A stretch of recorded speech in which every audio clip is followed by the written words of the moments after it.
Bapa di surga, di dalam nama Tuhan Yesus, pencipta kami, pemelihara hidup kami, dan penebus kami bersyukur atas segala rahmat, anugerah, dan kasih karunia-Mu yang selalu baru dalam hidup kami. Dan kami berterima kasih kepadamu Tuhan atas segala kesempatan demi kesempatan kami boleh mempraktekkan iman kami dalam keseharian kami.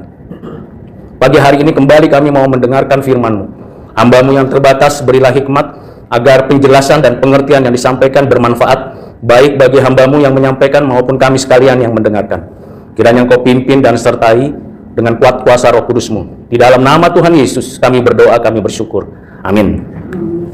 Firman Tuhan yang kita akan bersama dengarkan dan saya akan jelaskan dari surat Paulus kepada jemaatnya di Filipi. Ayat 12 dari surat Filipi pasal 2 ayat 12 sampai dengan ayat 18.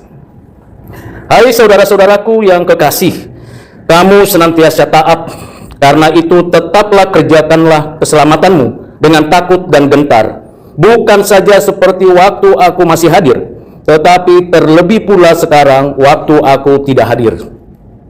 Karena Allah lah yang mengerjakan di dalam kamu baik kemauan maupun pekerjaan menurut kerelaannya.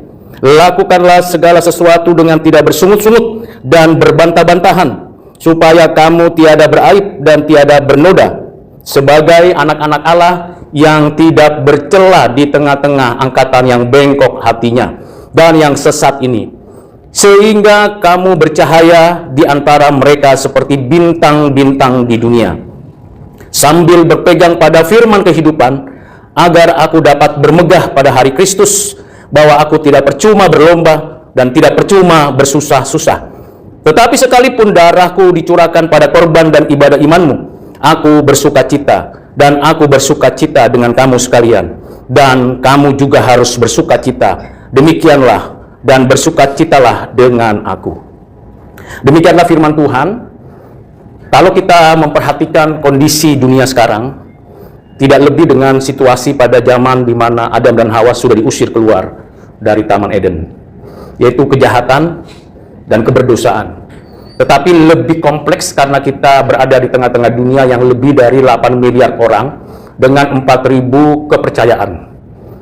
Dan di antara kepercayaan itu ada yang berlomba merebut orang-orang yang mau mengimani kepercayaannya. Bahkan di antara orang Kristen ada yang pindah denominasi dengan harapan bertambah jumlah di mana gerejanya boleh tumbuh. Kalau kita memperhatikan seperti itu, nampak kita seperti orang yang memiliki kedekatan dengan Tuhan. Di satu sisi, setiap orang punya respon terhadap kebenaran Allah, dan itu berdasarkan anugerahnya secara umum, sehingga kita bisa memperhatikan respon itu dapat menimbulkan keinginan beragama, keinginan memiliki pengetahuan, dan keinginan beradab. Respon itu muncul dari antara manusia, sehingga kita tidak akan kaget dan heran kalau ada banyak tumbuh keagamaan, tambah banyak pengetahuan dan teknologi, tambah banyak peradaban. Kita sebagai manusia yang mengerti firman Tuhan tidak pernah kaget akan hal itu, sehingga kita menyadari bahwa oh iya, memang seharusnya begitu, karena kita bisa punya kapasitas akal budi, kemampuan indrawi, dan juga anggota tubuh kita bisa merespon segala kebenaran Allah. Tetapi keadaan kita, sekalipun sudah diberikan respon itu kepada Tuhan atau kepada sesama, tetap keadaan kita berdosa. Kita tidak mampu total untuk menyelesaikan semua persoalan hidup kita. Perang bukan hanya sekarang di Eropa, bukan hanya di Asia Tengah, Asia Timur, tetapi sudah masuk ke Asia Tenggara. Dan itu melebar, dan itu tidak bisa dipungkiri.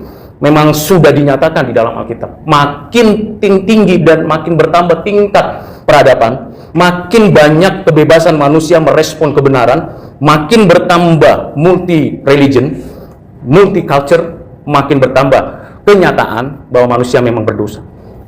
Ini tidak bisa dipungkiri. Tingkat perekonomian mungkin ada sebagian yang meningkat, mungkin peradaban makin baik, teknologi makin bagus, bahkan rancangan khotbah pun dalam waktu menit, bahkan detik sudah bisa dirancang melalui AI. Apa yang membedakannya dengan orang-orang yang tidak percaya? Apa yang membedakan saya, ibu bapak, dengan orang-orang yang belum percaya? Rasul Paulus mengingatkan hal yang paling esensial di dalam hidup kita, yaitu keselamatan. Keselamatan yang dinyatakan Tuhan melalui karya pengorbanan yang sudah dituliskan di dalam Perjanjian Lama. Orang-orang yang mau mendapatkan keselamatan bukan karena tidak mampu mengelola bumi ini, tapi menyadari bahwa dirinya tidak mungkin untuk terus-menerus seperti ini dan selama-lamanya. Karena pada diri manusia ada satu sifat yang disebut sifat kekekalan. Ada keinginan untuk hidup selamanya. Ada satu kemauan untuk tidak berhenti di sini, tapi nanti juga. Nah, kenyataan seperti itu membuat manusia ingin mendapatkan keselamatan bukan hanya di sini, tapi nanti. Nah, di dalam Perjanjian Lama dijelaskan bahwa keselamatan memerlukan pengorbanan. Korban-korban penebus keselamatan dan yang memberikan hidup itu dinyatakan. Tetapi semuanya kembali berputar. Ada ritual-ritual yang dilakukan. Dan itu yang menjadi kenyataan. Bagaimana kita menerima keselamatan sekarang? Kalau kita baca dari ayat 12, saya ingin mengingatkan ibu bapak dan kita sekalian di sini. Hai saudara-saudaraku yang kekasih, kamu senantiasa taat, karena itu terus-meneruslah kerjakan keselamatanmu.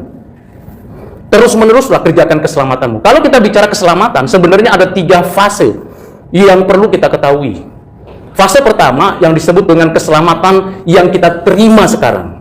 Di dalam dan melalui Yesus Kristus, anaknya yang tunggal yang telah menjadi korban pengganti kita, substitusi kita di atas kayu salib. Dengan iman kita melihat karya Kristus di atas kayu salib 2000 tahun yang lalu. Dengan iman kita percaya tulisan di dalam Alkitab adalah benar. Dengan iman kita percaya bahwa Roh Tuhan bekerja di dalam hati kita. Iman itu instrumen untuk kita meyakini bahwa apa yang kita percaya, kita ketahui itu benar, dan kita menikmatinya. Nah, itu aktual keselamatan yang kita terima. Bagaimana saya bisa menerima keselamatan? Bukankah begitu masif pemberitaan Injil, KKR di mana-mana? Bukankah begitu masif pemberitaan firman Tuhan melalui media sosial, media cetak, media elektronik? Kita tiap hari disodorkan dengan firman Tuhan. Bahkan yang tadinya di pelosok, yang tadinya tidak pernah dengar berita Yesus Kristus adalah Tuhan dan Juru Selamat, bisa dengar sekarang dengan berbagai bahasa. Persoalannya, mengapa mereka tidak percaya? Mengapa mereka tidak percaya? Mengapa mereka tetap menolak? Mengapa mereka tidak bisa menerima kenyataan fakta keselamatan yang dikerjakan Kristus 2000 tahun lalu? Bagaimana orang-orang menanti-nantikan keselamatan sampai hari ini, padahal semua pemberitaan firman Tuhan sudah disampaikan. Kita pagi-pagi buka media sosial kita, paling tidak dalam scrolling kita, googling kita akan menemukan orang yang memberitakan Injil, mendengarkan firman Tuhan. Pertanyaannya adalah, mengapa mereka tidak mau terima? Fakta historis sudah ada, dokumen manuskrip sudah dijelaskan, bahkan Perjanjian Lama dan Perjanjian Baru itu ada 20.000 manuskrip yang tidak pernah ada kitab manapun yang memilikinya. Persoalannya mengapa? Karena bagi mereka belum ada anugerah, belum mendapatkan anugerah. Bukan karena saya mampu, bukan karena saya bisa, tapi anugerah turun atas kita. Bapak, Ibu, dan Saudara yang kasih dalam Kristus, kalau bukan Tuhan yang menarik kita kepadanya, kita pun mungkin sama seperti mereka. Saya percaya betul tahun 1990 bagaimana Tuhan menarik saya percaya kepada Kristus dan menerimanya sebagai Tuhan dan Juru Selamat. Kalau tidak, saya Kristen, status beragama Kristen di KTP, ritual keagamaan sudah dijalani, baptisan, perjamuan kudus, katekisasi, dan sebagainya, ke gereja, berdoa, baca Alkitab. Tapi saya belum kenal Yesus. Bagaimana dengan Bapak Ibu Saudara? Yakin sudah kenal Tuhan Yesus? Bapak Ibu yang bisa menjawabnya. Kalau sudah, berarti already keselamatan itu, bukan nanti. Already, yes, sekarang saya orang percaya. Saya dibenarkan dan saya mengalami pengudusan sekarang. Itu tahap pertama dari keselamatan. Sekarang saya diselamatkan. Bagaimana dengan orang-orang Perjanjian Lama yang belum melihat kehadiran Kristus yang menebus? Pada waktu dia mempercayakan Tuhan yang memberikan janji keselamatan, mereka already terima keselamatan itu. Sama. Yang kedua yang menjadi persoalan, kita ortodoksinya bagus, pengetahuannya, pengertiannya, karena kita kaum intelektual, karena kita diberikan kesempatan belajar, bisa baca, bisa nulis, bisa memperhatikan, bisa mendengar, bisa berespon. Tapi yang kedua, itu tanggung jawab kita. Kerjakanlah keselamatanmu. Ini ortopraksis. Jadi keselamatan dapat dibuktikan, diwujudkan, dijelaskan dari keseharian kita. Tidak hanya perkataan, tapi juga perbuatan. Tidak hanya perbuatan, tapi juga perkataan. Dua-dua ini tidak bisa dipisahkan. Ada orang yang mengatakan, yang pentingkan perkataan saya, yang pentingkan perbuatan saya. Keliru. Alkitab mengatakan dua-duanya satu kesatuan yang tidak terpisahkan. Kalau saya mengatakan aku mengasihi Tuhan, tapi tetangga saya sulit, orang-orang di sekitar saya mengalami pergumulan saya tidak perhatikan, itu omong kosong bicara tentang aku mengasihi Tuhan. Kerjakanlah keselamatan, itu namanya mengerjakan keselamatan yang ditulis di dalam pasal 2 surat Filipi ayat 12 ini. Kerjakanlah keselamatan yang engkau terima dengan takut dan gentar, bukan saja waktu aku masih hadir, tetapi terlebih sekarang waktu aku tidak hadir. Artinya mengerjakan keselamatan itu bukan mandatori, terpaksa. Saya selalu mengingatkan diri saya mengerjakan keselamatan bukan supaya orang, wah keren ini, bagus. Mengerjakan keselamatan berarti keseluruhan keberadaan kita itu betul-betul kita optimalkan. Fungsi rasional kita optimalkan, fungsi indrawi kita optimalkan, fungsi anggota-anggota tubuh kita optimalkan. Seluruh keberadaan kita secara individu dan di tengah-tengah komunitas mesti kita fungsikan, kita kerjakan. Kalau malas, berarti engkau sudah berdosa kepada Tuhan. Kalau tidak mau berbagian dalam pekerjaan yang baik, engkau sudah berbuat jahat kepada Tuhan. Kerjakan keselamatan itu. Dan ketika kita mengerjakan bukan karena kita hebat dan mampu, bahkan di dalam ayat 13 dikatakan Allah lah yang mengerjakannya, bukan saya. Kalaupun saya bisa, itu karena Tuhan memberikan hikmat, bijaksana, kemampuan, kekuatan, kesehatan, sehingga saya bisa mengerjakannya. Ibu bapak, kita tahu bahwa tanggung jawab kita besar, mendidik mahasiswa, memberikan mereka sebuah contoh yang baik. Apakah kita sudah mengerjakan itu? Membawa itu mereka kepada Tuhan melalui bidang-bidang pengetahuan yang kita dapatkan. Arahkan semua kepada Tuhan. Semuanya dikelola di dalam pimpinan Tuhan. Mengerjakan keselamatan berarti kita tidak berpusat pada diri sendiri. Bukan individualis, bukan antroposentris, tapi kristosentris. Oh ya, saya mengerjakan ini, saya bisa sampai jenjang profesor, saya bisa membawa buku-buku seperti ini, saya bisa mengerjakan administrasi yang baik, saya bisa mengerjakan KPI, BKD, laporan Serdos dan sebagainya. Itu karena saya mengerjakan keselamatan. Jadi jangan berpikir mengerjakan keselamatan itu, ibu bapak, seringkali membuat kita punya pola itu dualisme. Dualisme itu apa? Dualisme apa? Oh, ini kan urusannya kampus, oh ini kan urusannya dunia, ini urusan gereja. Kristen tidak demikian. Kerjakanlah keselamatanmu di dalam takut akan Tuhan segala sesuatunya, ibu bapak. Itu tahap yang kedua. Sampai kita semakin serupa dengan Kristus. Wow. Goalnya di sana, ibu bapak. Mengerjakannya sampai serupa dengan Kristus. Saya kadang-kadang mikir akhir-akhir ini, mengerjakannya sampai serupa dengan Kristus. Ibu bapak bisa bayangkan nggak serupa dengan Kristus itu bagaimana mengerjakan keselamatan? Sederhananya, mau merela mati bagi orang lain, mau memiskinkan diri. Saya punya apa itu untuk orang lain, untuk orang yang dilayani. Bersedia nggak? Seperti Kristus, dia meninggal tidak mewariskan apapun. Bahkan mamanya Maria diserahkan kepada Yohanes. Yohanes, ini ibumu, ibu ini anakmu. Sampai titik itu berserah. Saya bayangkan ya, kalau mau serupa dengan Kristus mengerjakan keselamatan, bisa nggak saya di akhir hidup saya, semua totalitas yang saya capai, yang saya raih, yang saya dapat, entah itu harta, entah itu posisi, entah apapun, saya katakan semuanya itu serahkan sama Tuhan, bukan untuk anak-anak saya, tapi untuk orang lain. Saya mikir akhir-akhir ini, karena mungkin berapa tahun lagi saya pensiun. Tapi bagaimana, ibu bapak? Saya perhatikan banyak orang yang gelisah di dalam masa-masa pensiunnya. Serahkan sama Tuhan, kerjakan keselamatanmu, dan dikatakan lakukanlah segala sesuatu dengan tidak bersungut-sungut dan berbantah-bantah. Jangan bersungut-sungut, aduh, ini belum selesai menyelesaikan laporan nilai, muncul KPI. Belum selesai KPI, muncul BKD. Belum selesai BKD, langsung nanti upaya festival. Belum selesai upaya festival, langsung masuk kuliah perdana. Dan tidak ada libur Senin sampai Jumat, dari mulai Agustus sampai Desember. Semua masuk. Lakukan dengan tidak bersungut-sungut. Itu namanya mengerjakan keselamatan. Benar nggak sih orang Kristen kita? Seriusan, saya tanya untuk diri saja dan untuk ibu bapak. Bersukacita nggak? Paulus mengatakan, bersukacitalah dalam segala sesuatu. Sambil periksa nilai, sambil itu senyum, dengar pujian gitu. Kita masih senengnya adalah memisahkan antara apa yang kita lakukan dengan apa yang kita tahu. Itu gap terjadi di mana-mana. Maka kekristenan kita bukan makin meningkat, tapi makin mundur. Maka Paulus ini betul-betul memberikan kepada kita mengerjakan keselamatan nggak ibu bapak? Oh, anugerah Tuhan cukup bagiku. Saya sola scriptura, saya sola fide, saya sola Kristus, saya sola semuanya. Ortodoksi kita itu bagus, tapi ortopatos, ortopraksisnya bagaimana? Yang ketiga, keselamatan itu dikatakan sehingga kamu bercahaya di antara mereka seperti bintang-bintang di dunia, sambil berpegang kepada firman kehidupan agar aku dapat bermegah pada hari Kristus. Paripurna keselamatan kita pada waktu kedatangan Tuhan nanti, tapi sekarang sudah kita terima. Sekali lagi, kalau saya dan Bapak Ibu mendapatkan keselamatan sekarang, itu anugerah, betul-betul anugerah.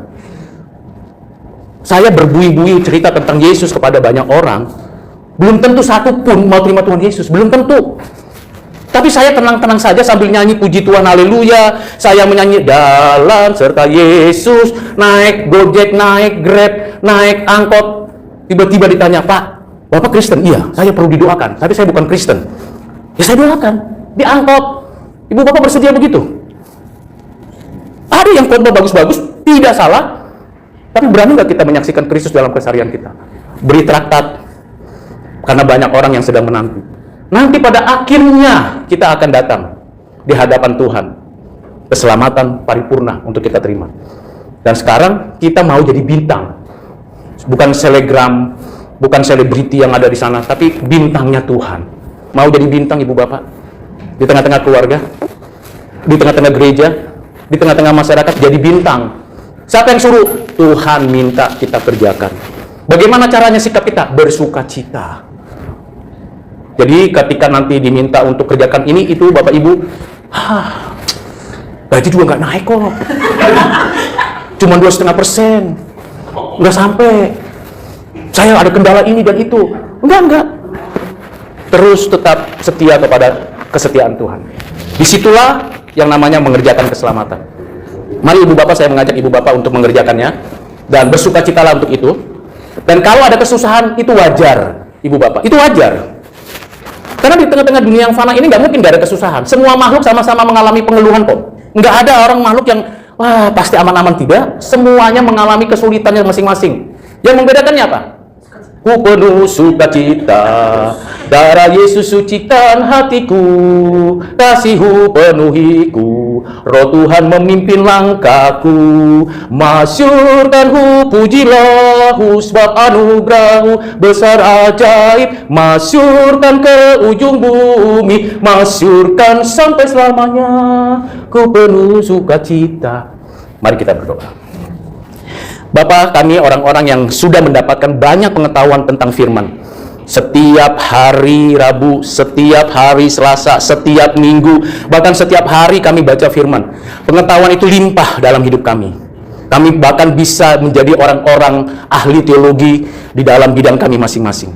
Namun seringkali kami mendapati diri kami tidak mengerjakan keselamatan.